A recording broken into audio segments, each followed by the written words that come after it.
हरे कृष्ण कृष्ण कृष्ण हरे हरे, हरे राम राम राम हरे हरे। एक ऐसा महामंत्र जो भगवान कृष्ण की अपार कृपा एवं आशीर्वाद प्राप्त करने के लिए कारणभूत हो सकता है। किंतु इस महामंत्र का वास्तविक और रहस्यमय अर्थ क्या है? आखिर क्यों इस महामंत्र को बिना गुरु के और बिना दीक्षा के भी जपा जा सकता है? आखिर क्यों इस महामंत्र को कलयुग का सबसे जागृत मंत्र माना गया? और आखिर क्यों इस मंत्र के कारण साक्षात भगवान कृष्ण की प्राप्ति संभव हो सकती है? जय श्री हरि। तो आज पहली बार मैं आप सबके समक्ष अपने ब्रह्मचारी स्वरूप में वीडियो शूट कर रहा हूँ। 30 मार्च 2025 यानी कि नवरात्र, चैत्र नवरात्र के पहले दिन पर, जब माँ शैलपुत्री का दिन होता है, उसी दिन पर मेरे गुरु श्री ओम स्वामी के द्वारा मेरी ब्रह्मचर्य दीक्षा जो है वो हुई। और आज तक सनातन धर्म के लिए मैं जितना विगरसली कार्य कर रहा था, उससे भी कदाचित अधिक इंटेंसिटी के साथ, अधिक तीव्रता के साथ आने वाले समय में कार्य करना चाहता हूँ। और आप सबके आशीर्वाद, आप सबकी शुभेच्छाओं के कारण ये संभव हो पाया। और I am heartly grateful to each one of you कि आपने इतना सपोर्ट किया। आने वाली यात्रा जो है वो सुगम नहीं होगी, लेकिन कटिबद्धता, संकल्प शक्ति के साथ मैं आगे बढ़ना चाहता हूँ। सनातन धर्म के सत्य को, सनातन धर्म के तथ्य को, सनातन धर्म के सत्व को आगे लेकर जाना चाहता हूँ। मेरे गुरु के द्वारा उनका जो अभियान है, उनका जो एक मोटिव है, उनका अपना जो मिशन है, सनातन धर्म की वैदिक एवं तांत्रिक साधनाओं को समग्र जनमानस तक पहुँचाना, उस मिशन को आगे लेकर मैं जाना चाहता हूँ। और इसी कार्य के चलते मैं प्रयास करूँगा कि जितना हो सके उतना अधिक मैं समाज के लिए कार्य कर पाऊँ। अपने आप को भूलकर समाज के प्रत्येक वर्ग तक सनातन को पहुँचाने के लिए मैं कार्य कर पाऊँ। यही मेरा मूल उद्देश्य होगा आने वाले समय में। क्योंकि यदि हमारे धर्म में सभी लोग मात्र अपने स्वहित के बारे में सोचते हुए कार्य करेंगे, साधनाएं करेंगे, तो समाज कैसे आगे बढ़ पाएगा? सनातन धर्म कैसे आगे बढ़ पाएगा? यदि हमें इस धर्म को आगे बढ़ाना है, यदि हमें इस धर्म से अंधश्रद्धा को दूर करना है, तो कहीं ना कहीं स्वहित को भूलकर समाज के हित के लिए कार्य करना शुरू करना होगा। ये एक ऐसा महायज्ञ है जिस यज्ञ में हम सभी को अपनी ओर से आहुति अर्पण करनी नितांत आवश्यक है।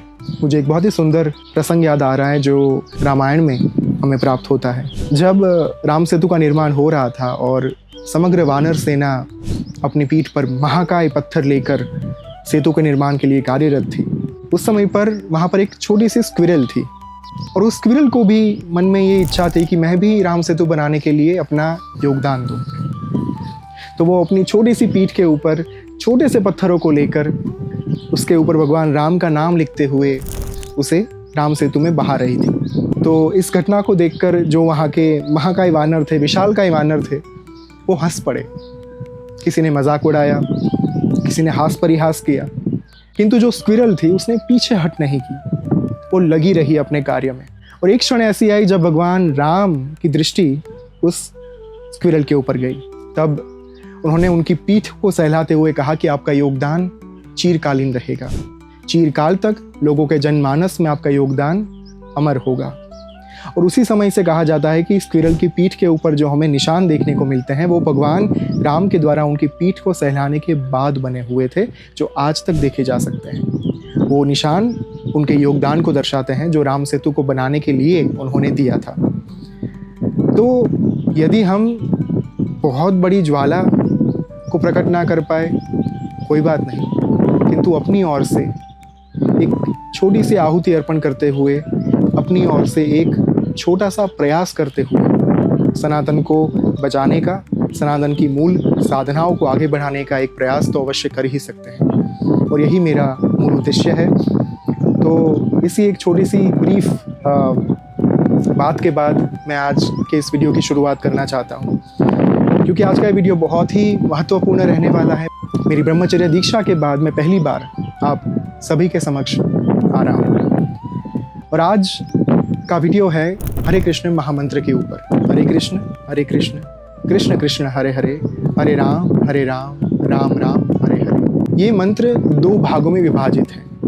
पहला भाग हरे कृष्ण हरे कृष्ण कृष्ण कृष्ण हरे हरे। दूसरा भाग हरे राम राम राम हरे हरे।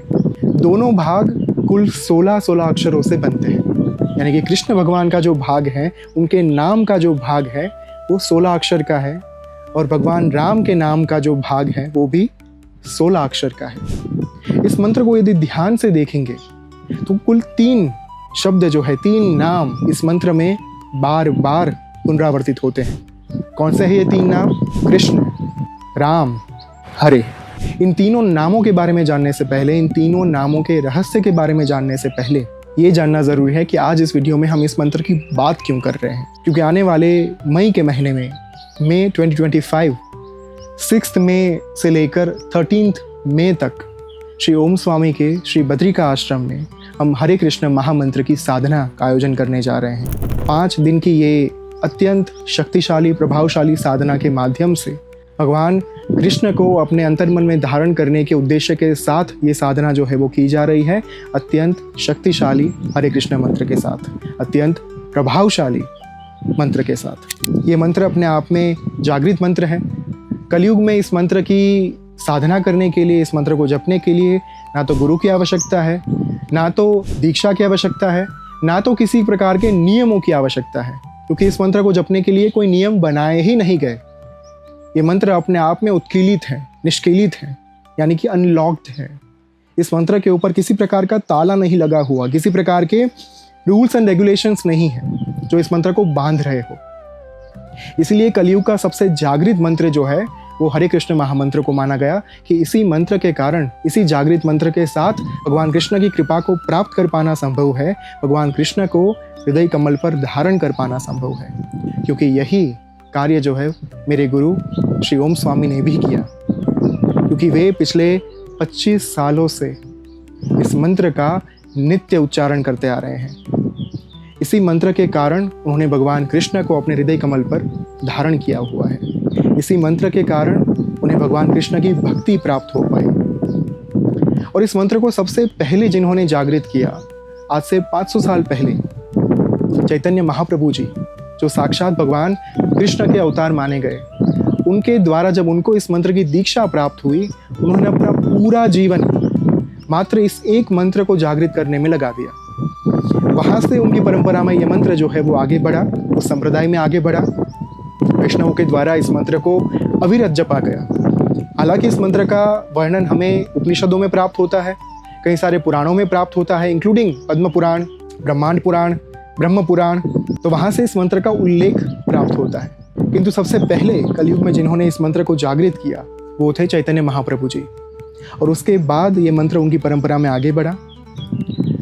श्रीला प्रभुपाद जी, जिन्होंने कृष्ण कॉन्शियसनेस एक अभियान, एक मिशन को शुरू किया, पूरे विश्व तक पहुंचाया, जिन्होंने इस मंत्र को विश्व विख्यात किया, जिन्होंने कृष्ण के भक्तों के बीच में इस मंत्र को पॉपुलर बनाया, इस मंत्र के कीर्तन शुरू हुए, इस मंत्र के भजन शुरू हुए, वो थे श्रीला प्रभुपाद जी, जिनके कार्य के चलते, जिनके भक्ति के चलते ये मंत्र जो है वो आज पूरे विश्व में स्थापित है।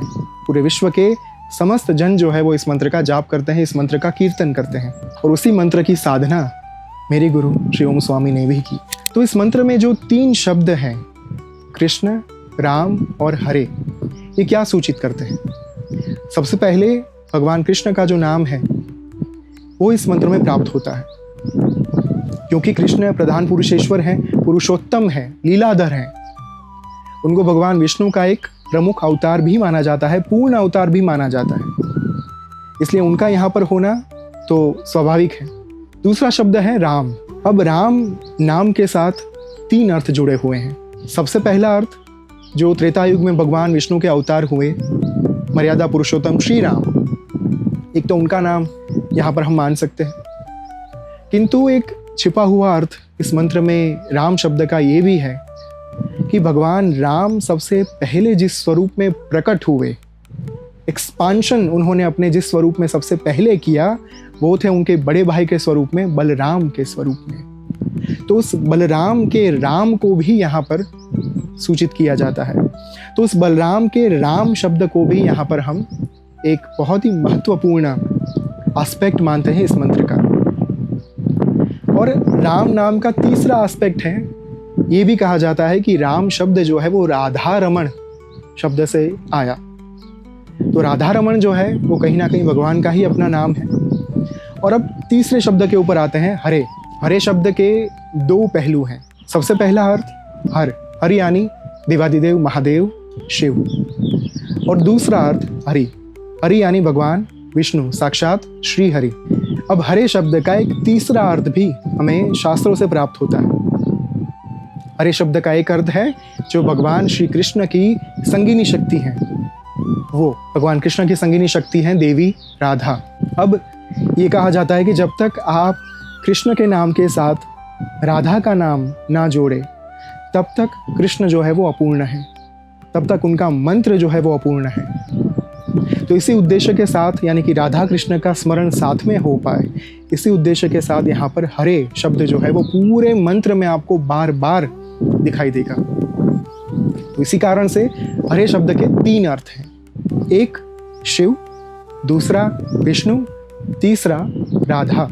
महत्वपूर्ण बात यह है कि संगिनी शक्ति भी यहाँ पर निहित है इस मंत्र में, यानी कि शक्ति का जो एक पर्सपेक्टिव है, दृष्टिकोण है, वो इस मंत्र में अंतर्निहित है।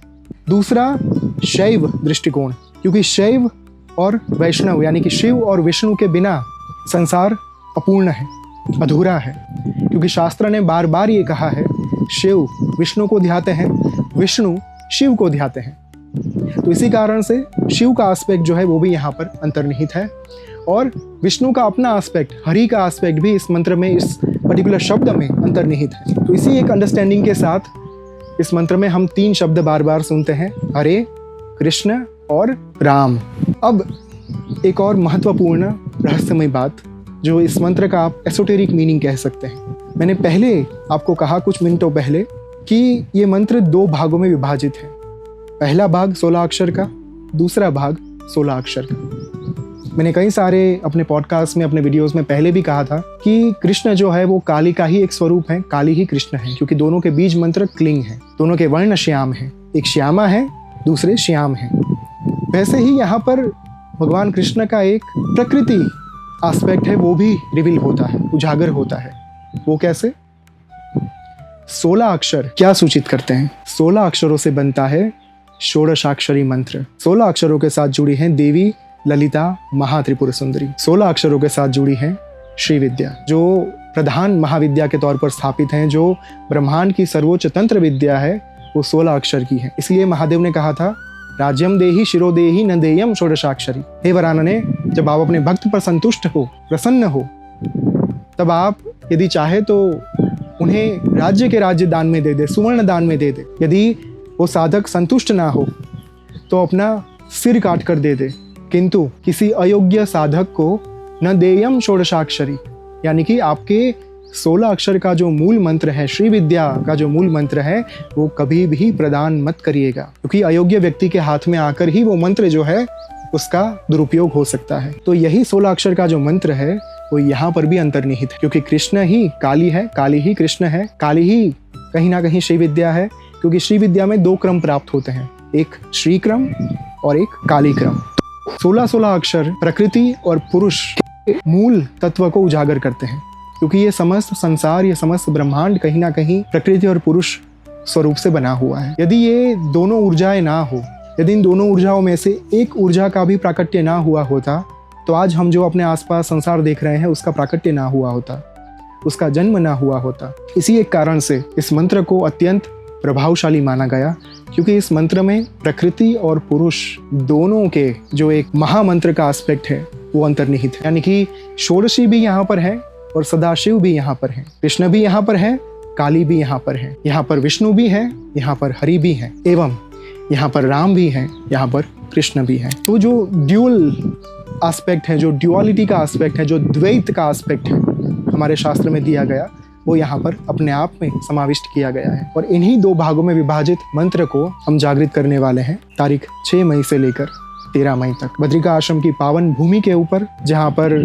साक्षात श्री हरि विराजमान है।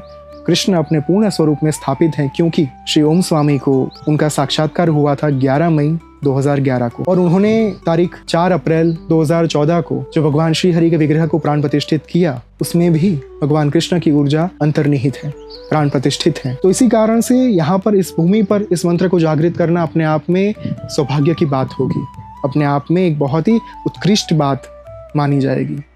तो यदि आप इस अलभ्य दुर्लभ साधना का लाभ लेना चाहते हैं तो यहाँ पर डिस्क्रिप्शन बॉक्स में आपको एक लिंक दी गई है, उसके ऊपर जाकर आप रजिस्ट्रेशन कर पाएंगे। तारीख 6 मई को चेक इन होगा, यानी कि आप शाम तक यहाँ पर जब पहुँचेंगे सारी इंस्ट्रक्शंस आपको दी जाएगी। आपका चेक इन प्रोसेस जो है वो फ्रंट डेस्क के ऊपर पूर्ण होगा। 7 मई को ओरिएंटेशन है, जहाँ पर इस मंत्र के बारे में मैं और गहराई से बात करूंगा। इस मंत्र के बारे में, इस मंत्र के छिपे रहस्य के बारे में 7 तारीख को हम बात करेंगे, और इस मंत्र को जागृत कैसे किया जा सकता है, कैसे आप इस मंत्र की ऊर्जा को धारण कर पाएंगे, कैसे आप भगवान कृष्ण के आशीर्वाद प्राप्त कर पाएंगे। ये पूर्ण जो जानकारी है वो 7 मई को ओरिएंटेशन सेशन के दौरान दी जाएगी। उसके बाद 8 मई से हमारी मूल साधना शुरू होगी, न्यास, मुद्रा, विनियोग, तर्पण, मार्जन, यज्ञ, पूर्णाहुति के साथ, क्षमा प्रार्थना के साथ। तो साधना का जो एक पूरा एस्पेक्ट है कि जैसे एक मंत्र को जागृत कैसे किया जाता है, उस पूर्ण एस्पेक्ट को ध्यान में रखते हुए एक मंत्र को पूर्णतया जागृत शास्त्रोक्त विधि विधान के साथ किया जाएगा। और तारीख 7 मई को हमारा पहला यज्ञ होगा। 5 दिन की ये साधना है। 5 दिन की साधना के दौरान पहले 3 दिन तारीख 8, 9 और 10 मई को साध्वी वृंदा ओम जी के द्वारा यहाँ पर मेडिटेशन सेशन जो है वो लिया जाएगा, और साथ साथ में हमारा शाम को साधना का सेशन होगा, सुबह यज्ञ का भी सेशन होगा।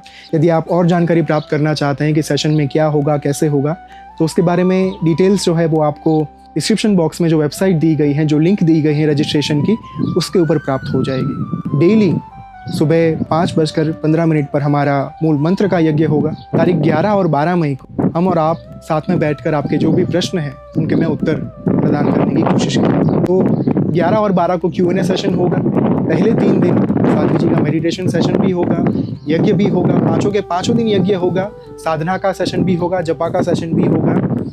हम सब यहाँ पर एक साथ मिलकर, एक साथ रहकर इस मंत्र को जागृत करने वाले। तारीख 13 मई को हमारे यज्ञ की पूर्णाहुति होगी, साधना की पूर्णाहुति होगी, जिसके बाद आप अपने घर जा पाएंगे। तो मैं आप सबको भावपूर्ण निमंत्रण देना चाहता हूँ इस मंत्र को जागृत करने के लिए, इस साधना में सम्मिलित होने के लिए, भगवान कृष्ण की ऊर्जा को धारण करने के लिए, उनकी कृपा प्राप्त करने के लिए। तो आप सबसे मेरी प्रार्थना है कि आकर हमारे साथ जुड़े, इस मंत्र को जागृत करें, भगवान कृष्ण की ऊर्जा को धारण करें, उनके आशीर्वाद एवं कृपा को प्राप्त करें। फिर से एक बार, अगर आपको कोई भी डाउट है तो आप नीचे हमें कमेंट सेक्शन में लिख सकते हैं। आपके प्रश्नों के उत्तर मैं यहाँ पर दूंगा। और रजिस्ट्रेशन के लिए डिस्क्रिप्शन बॉक्स में लिंक दी गई है, उस लिंक के ऊपर जाकर आप अपना नाम सहित जितने लोग आना चाहते हैं वहाँ पर आप दर्ज कर सकते हैं। थोड़ा जल्द करिएगा रजिस्ट्रेशन, क्योंकि सीट्स हमारे पास बहुत ही लिमिटेड है और मैं चाहता हूँ कि आप रह ना जाए। तो आशा रखता हूँ कि बहुत ही जल्द आपसे मुलाकात होगी श्री बद्रिका आश्रम की इस भूमि के ऊपर। ये साधना मेरे लिए भी सविशेष इसलिए है क्योंकि मेरे ब्रह्मचर्य दीक्षा के बाद ये पहली साधना ऐसी होगी जो मैं आपके साथ बैठकर करूंगा। तो अपने आप में ये एक अवर्णनीय अनुभव होने वाला है। तो बहुत ही जल्द मिलते हैं। आशा रखता हूँ कि भगवान कृष्ण के आशीर्वाद आपके ऊपर हमेशा बने रहे। और एक प्रश्न जो बार बार उठता था वो भी मैं आज क्लियर कर देना चाहता हूँ कि क्या ये साधना ऐप पर लाइव होने वाली है? नहीं, इस साधना का लाइव प्रसारण कहीं भी नहीं होने वाला। ये साधना अभी के लिए मात्र श्री बद्रिका आश्रम में होने जा रही है। तो यदि आप इस साधना में जुड़ना चाहते हैं तो आपको यहाँ पर आश्रम में आकर ही सम्मिलित होना पड़ेगा। इस साधना का कहीं पर भी लाइव टेलीकास्ट नहीं होने वाला। और आश्रम तक कैसे पहुँचा जाए, क्या क्या डायरेक्शंस हैं, क्या क्या ट्रांसपोर्टेशन के मीडियम्स हैं, उसकी भी एक अलग से लिंक मैं आपको नीचे बॉक्स में देने जा रहा हूँ, ताकि आप यहाँ पर आराम से पहुँच पाए, आपको कोई तकलीफ ना हो। धन्यवाद। ओम श्री मात्रे नमः।